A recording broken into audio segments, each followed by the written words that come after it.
नमस्कारम। अमृतमाला में आपका हार्दिक स्वागत है। प्रिय मित्रों, आज हम एक कहानी पढ़ेंगे, संस्कृत में एक कहानी पढ़ेंगे और बहुत ही सरल भाषा में हम ये कहानी पढ़ेंगे। आपको ऐसा लगेगा अगर संस्कृत इतनी आसान भी हो सकती है। अगर आपने अभी तक का जो संस्कृत व्याकरण सीख लिया तो आपके लिए बच्चों का खेल हो जाएगा। आज की कहानी एक राजा की कहानी होगी जिसके दिमाग में खराबी है और उसका मंत्री उसको कैसे ठीक करता है। बहुत सरल तरीके से उस खराबी को ठीक करता है। तो कैसे वो ठीक करता है और क्या खराबी है, आइए देखते हैं। महाराजस्य श्रीसिंहस्य राज्ये सुबुद्धि नाम मंत्री एक आसीत्। महाराज के श्रीसिंह के राज्य में सुबुद्धि नाम का मंत्री एक मंत्री एक है। संस्कृत में कोई फर्क नहीं पड़ता, विभक्ति सही होनी चाहिए, आगे पीछे से कोई फर्क नहीं पड़ता। आसीत था, आसीत आस्ताम आसन एक वचन, था लंग लकार एक वचन। सह नामानुसारम नाम के ही अनुसार विशेषतः विशेष रूप से बुद्धिमान आसीत, बुद्धिमान था अपने नाम के अनुसार। नाम क्या है? सुबुद्धि, सुंदर बुद्धि वाला, अच्छी बुद्धि वाला।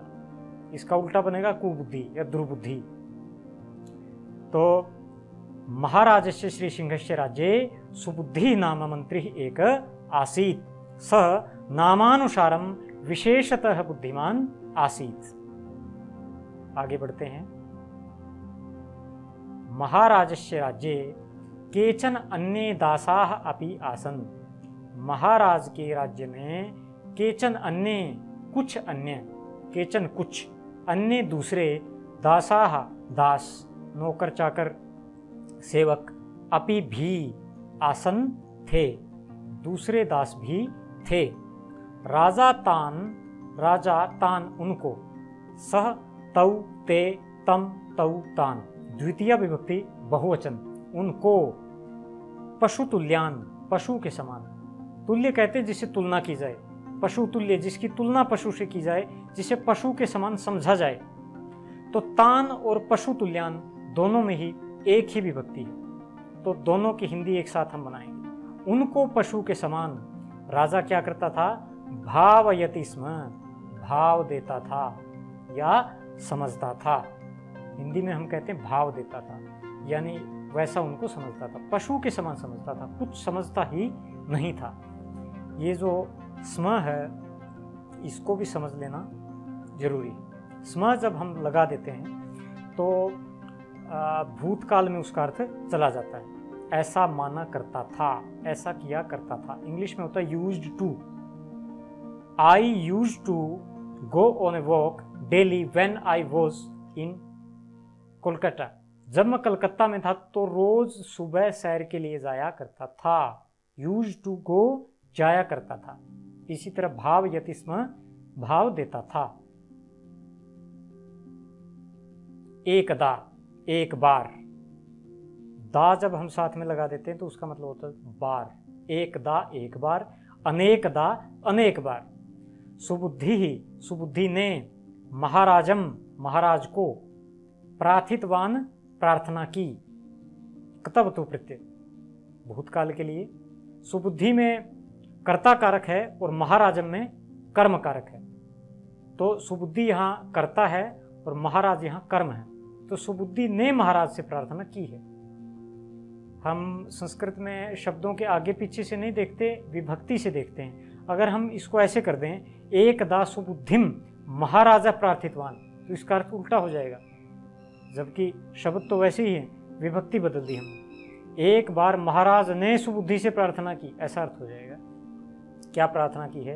राजन, हे राजन, एते दासाः अपि, ये दास भी, इतरे जनाः, इतरे दूसरे, जनाः इव लोगों की तरह, दूसरे जनों की तरह, मानवाः एव मानव ही हैं, ये भी दूसरे लोगों की तरह मनुष्य ही हैं। अतः इसलिए एतेषाम विषये, इनके विषय में, इनके बारे में कुदृष्टि ही न उचिता, कुदृष्टि उचित नहीं है। बुरी नज़र उचित नहीं है। इनके बारे में बुरा नहीं सोचना चाहिए, क्योंकि ये भी दूसरे लोगों की तरह ही मनुष्य ही हैं। इनके भी कुछ अधिकार हैं, ये भी सम्मान चाहते हैं। राजा उत्तरितवान, राजा ने उत्तर दिया। फिर से एक तवतु प्रत्यय भूतकाल के लिए, राजा उत्तरितवान। ये राजा जो शब्द है ये प्रथमा विभक्ति एक वचन में आ रहा है। इसके रूप चलते हैं राजा के, राजा, राजानऊ, राजानः, इस तरह से। तो राजा ने उत्तर दिया। क्या उत्तर दिया? एतत्तु, यह तो, तेषाम, उनका, दुर्भाग्यम, ये तो उनका दुर्भाग्य है, इसमें मैं क्या कर सकता हूं? यथा, जिस प्रकार से, राजकुले जातः, राजकुल में जातः पैदा हुआ, नरः, मनुष्य, नर, राजा भविष्यति, राजा बनेगा, राजा हो जाएगा, तथा एव, वैसे ही, तथा और एव मिलकर बन गए तथैव, उसी प्रकार से, दास कुले जातः, दासों के कुल में जो पैदा हुआ है, नरः, ऐसा मनुष्य, दासः एव भवति, दास ही होता है, इति, ऐसा उसने कहा। इति की हम हिंदी अनुवाद न करें तब भी कोई दिक्कत नहीं। इति वाक्य की समाप्ति की सूचना देता है। अथ से शुरू, इति से समाप्त।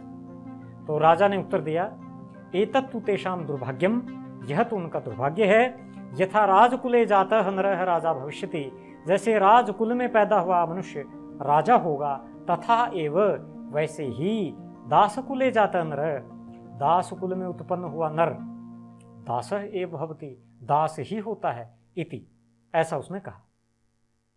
तो क्या हुआ? अनेकानि दिनानि व्यतीतानि, अनेक दिन व्यतीत हो गए, बहुत सारे दिन बीत गए। एकदा, एक बार, सुबुद्धि, सुबुद्धि ने, श्री सिंहम उक्तवान, श्री सिंह को कहा, उक्तवान में फिर तवतु प्रत्यय, कहा। एक बार सुबुद्धि ने श्री सिंह को कहा, महाराज, अद्य, आज, अद्य का मतलब आज, पूर्वजानाम, पूर्वजों का, स्मरण दिनम, स्मरण करने का दिन है, उन्हें याद करने का दिन है। जैसे श्राद्ध के दिन होते हैं वैसे ही। पूर्वजानाम, पूर्वज, इस शब्द को समझ लेते हैं। पूर्व का मतलब पहले और जय का मतलब जन्म, जिनका जन्म हमसे पहले हो गया है वो पूर्वज कहलाएंगे। पूर्वजा नाम में जो विभक्ति है वो छठी विभक्ति बहुवचन है। पूर्वजस्य, पूर्वजयोः, पूर्वजानाम, स्मरण दिनम, स्मरण करने का दिन है, आज पूर्वजों का स्मरण दिन है। अतः, इसलिए, वयम, हम लोग, शमशानम गत्वा, शमशान जाकर, गत्वा, गत्वा प्रत्यय गम धातु में, जाकर के, आगच्छामः, आते हैं। हम शमशान जाते हैं क्या करने के लिए? पूर्वजानाम श्राद्धम च करिष्यामः इति, और पूर्वजों का श्राद्ध करेंगे, करिष्यामः, करेंगे, दृढ़ लकार भविष्य काल के लिए, इति, ऐसा उसने कहा। सुबुद्धि ने ऐसा कहा कि हम आज शमशान जाते हैं और पूर्वजों का श्राद्ध हम करेंगे, क्योंकि उनको स्मरण करने का दिन है, उनको श्रद्धांजलि देने का आज दिन है। अनंतरम, अनंतरम अव्यय है, इसका अर्थ है इसके बाद, तत्पश्चात, तदंतरम भी होता है, तत्पश्चात। उभौ, वे दोनों, शमशानम प्रति, शमशान के प्रति, प्रस्थितौ, प्रस्थान कर गए, यानी चल पड़े। इसके बाद दोनों शमशान के प्रति चल पड़े, शमशान की ओर चल पड़े। प्रति के योग में द्वितीय विभक्ति, इसलिए शमशानम, शमशान की ओर उन्होंने प्रस्थान किया। दिन द्वयतः पूर्वम, 2 दिन पहले, दिन द्वयतः पूर्वम, 2 दिन ही पहले, वायु सहिता वृष्टि ही, वायु के साथ वृष्टि, वृष्टि ही बरसात, वायु सहिता का मतलब वायु जिसके साथ हो, यानी आंधी के साथ बरसात, पतिता आसीत, गिरी हुई थी, पतिता गिरी हुई, आसीत थी, यानी कि 2 दिन पहले बड़ी आंधी के साथ बरसात हो चुकी थी, यह भाव निकलता है। अतः, इसलिए, अस्थिनी, हड्डियां, इतः ततः, इतः यहाँ, ततः वहाँ, इतस्ततः इधर उधर, यहाँ वहाँ। विकीर्णानि, विकीर्ण का मतलब होता है बिखरी हुई, और विकीर्णानि अस्थीनी के ही साथ हमने इसको उसी रूप में ले लिया। अस्थि, अस्थीनी, अस्थीनी। विकीर्णानि बिखरी हुई आसन थी, इसलिए हड्डियां इधर उधर बिखरी हुई थी। उनसे धूल हट गई थी, राख हट चुकी थी, बरसात में कुछ मिट्टी बह गई थी, और हड्डियां कुछ बाहर भी निकली हुई थी, इधर उधर बिखरी हुई थी। तानी अस्थीनी, उन अस्थियों को एकीकृत्य, एक करके, एक करके का मतलब एक स्थान पर करके, इकट्ठी करके, मंत्री नृपम उक्तवान, मंत्री ने राजा से कहा, मंत्री ने राजा को कहा।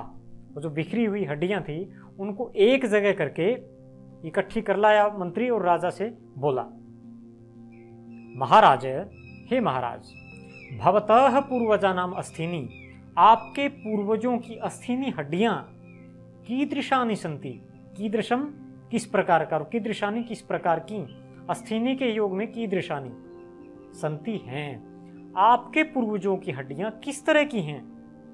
दासानाम अस्थीनि च, और दासों की हड्डियां कीदृशानि सन्ति, किस प्रकार की हैं। इति, ऐसा, अहम न जाना, मैं तो नहीं जानता। भवान, आप, एतत् जात्वा, एतत् यह, जात्वा जान करके, पता लगा करके, कत्वा प्रत्यय धातु में, जात्वा जानकर, सूचयति चेत, चेत का मतलब अगर, सूचयति सूचित कर देते हैं। ये प्रथम पुरुष आता है भवान के योग में, प्रथम पुरुष, और त्वम के लिए होता है मध्यम पुरुष।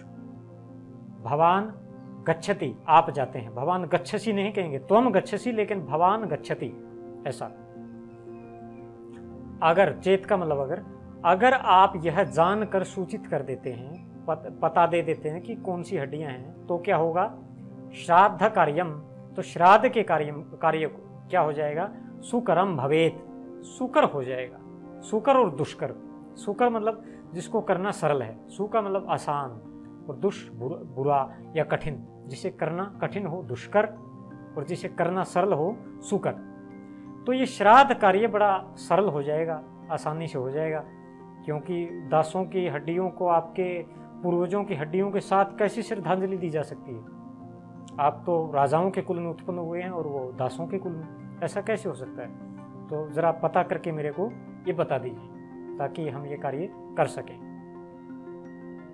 मंत्रिणः वचनेन, मंत्री के वचन से, नृपस्य हृदये, नृप के हृदय में, विवेकः उदितः, विवेक उदित हो गया। विवेक कहते हैं सही बुरे के ज्ञान को, असली नकली के ज्ञान को, क्या करना चाहिए क्या नहीं करना चाहिए, इस ज्ञान को हम विवेक कहते हैं। उदितः, उदित हो गया, जाग गया। व्यक्ति के अंदर ज्ञान तो पहले से होता, बस उसको जगाने के लिए कोई विशेष क्षण चाहिए, विशेष मोमेंट चाहिए, उसका जाग गया ये सुनते ही। तो इसको थोड़ा सा व्याकरण भी देख लेते हैं। नृपस्य में छठी विभक्ति एक वचन, और हृदय में सप्तमी विभक्ति एक वचन, वचनेन तृतीया विभक्ति एक वचन, मंत्रिणः छठी विभक्ति एक वचन। मंत्री के वचन से राजा के हृदय में विवेकः उदित है। इन दोनों शब्दों में प्रथमा विभक्ति एक वचन। तत् दिने, तत् और दिने मिलकर तत् दिने हो गया। उस दिन, उस दिन में सप्तमी विभक्ति एक वचन। उस दिन में क्या हुआ, तत् दिने एव, उस दिन ही, सह उसने, राजा ने, सर्वान दासान सभी दासों को, ऋण मुक्तान ऋण से मुक्त, कर्जे से मुक्त, कृतवान कर दिया। कतवतु प्रत्यय क्री धातु में कृतवान कर दिया। उस दिन ही उस राजा ने सभी दासों को ऋण मुक्त कर दिया। इतरे जनाः इव, इतरे दूसरे, जनाः लोग, इव के समान, दूसरे लोगों की ही तरह, स्वतंत्र जीवनम, स्वतंत्र जीवन को, यापयितुम बिताने के लिए, जीवन को यापन करने के लिए, बिताने के लिए क्या किया, तेषाम व्यवस्थाम कृतवान च और तेषाम व्यवस्थाम उनकी व्यवस्था को कृतवान कर दिया, और दूसरे लोगों की ही तरह वे भी स्वतंत्र जीवन व्यतीत कर सकें, आजाद जीवन गुजार सके, इसकी व्यवस्था भी उस राजा ने कर दी। ऋग्वेदे लिखितम, ऋग्वेद में लिखा गया है, भ्रातरः मनुजाः सर्वे, भ्रातरः भाई हैं, मनुजाः मनुज मनुष्य, सर्वे सभी, सभी मनुष्य, पृथ्वी के सभी जो मनुष्य हैं आपस में भाई हैं। स्वलोकम, स्वलोक अपना ही लोक, अपना ही घर, अपना ही स्थान, अपना ही आवास है। भुवनत्रयम, तीनों भुवन, तीनों लोक, यानी संपूर्ण जगत अपना घर है। और सभी मनुष्य, सभी प्राणी, मनुजा के यहाँ प्राणी अर्थ भी कर सकते हैं आप, सभी प्राणी आपस में भाई हैं, क्योंकि सभी उसी ईश्वर की संतान हैं। तो ये हमने कथा पढ़ी हिंदी अनुवाद के साथ और व्याकरण के साथ। मुझे आशा है कि आपने इसको ध्यान से सुना और आपको ये समझ में आ गई होगी। अब हम इसका केवल संस्कृत में ही रीडिंग लेंगे, केवल संस्कृत में, शुद्ध उच्चारण के साथ। आप इसे केवल सुनेंगे, देखेंगे और संस्कृत में ही समझने की कोशिश करेंगे। महाराजस्य श्रीसिंहस्य राज्ये सुबुद्धिः नाम एकः मंत्री आसीत्। सः नामानुसारं विशेषतः बुद्धिमान् आसीत्। महाराजस्य राज्ये केचन अन्ये दासाः अपि आसन्। राजा तान् पशुतुल्यान् भावयति स्म। महाराजस्य राज्ये केचन अन्ये दासाः अपि आसन्। राजा तान् पशुतुल्यान् भावयति स्म। एकदा सुबुद्धिः महाराजं प्रार्थितवान्, राजन्, एते दासाः अपि इतरे जनाः इव मानवाः एव, अतः एतेषां विषये कुदृष्टिः न उचिता। राजा उत्तरितवान्, एतत्तु तेषां दुर्भाग्यं, यथा राजकुले जातः नरः राजा भविष्यति तथैव दासकुले जातः नरः दासः एव भवति इति। अनेकानि दिनानि व्यतीतानि। एकदा सुबुद्धिः श्रीसिंहम् उक्तवान्, महाराज, अद्य पूर्वजानां स्मरणदिनम्, अतः वयं श्मशानं गत्वा आगच्छामः, पूर्वजानां श्राद्धं च करिष्यामः इति। अनन्तरम् उभौ श्मशानं प्रति प्रस्थितौ। दिनद्वयतः पूर्वं वायुसहिता वृष्टिः पतिता आसीत्, अतः अस्थीनि इतस्ततः विकीर्णानि आसन्। तानि अस्थीनि एकीकृत्य मंत्री नृपम् उक्तवान्, महाराज, भवतः पूर्वजानाम् अस्थीनि कीदृशानि सन्ति, दासानाम् अस्थीनि च कीदृशानि सन्ति इति अहं न जानामि। भवान् एतत् ज्ञात्वा सूचयति चेत् श्राद्धकार्यं सुकरं भवेत् इति। मन्त्रिणः वचनेन नृपस्य हृदये विवेकः उदितः। तद्दिने एव सः सर्वान् दासान् ऋणमुक्तान् कृतवान्। इतरे जनाः इव स्वतन्त्रजीवनं यापयितुं तेषां व्यवस्थां कृतवान् च। ऋग्वेदे लिखितं, भ्रातरः मनुजाः सर्वे स्वलोकं भुवनत्रयम्। तो आशा है आपको ये पाठ बड़ा रुचिकर लगा होगा, ज्ञान में वृद्धि हुई होगी, संस्कृत भाषा में उत्सुकता जागी होगी और रुचि बढ़ी होगी। तो मिलते हैं अगले पाठ में, तब तक के लिए नमस्कार। जय भारत, जय भारती।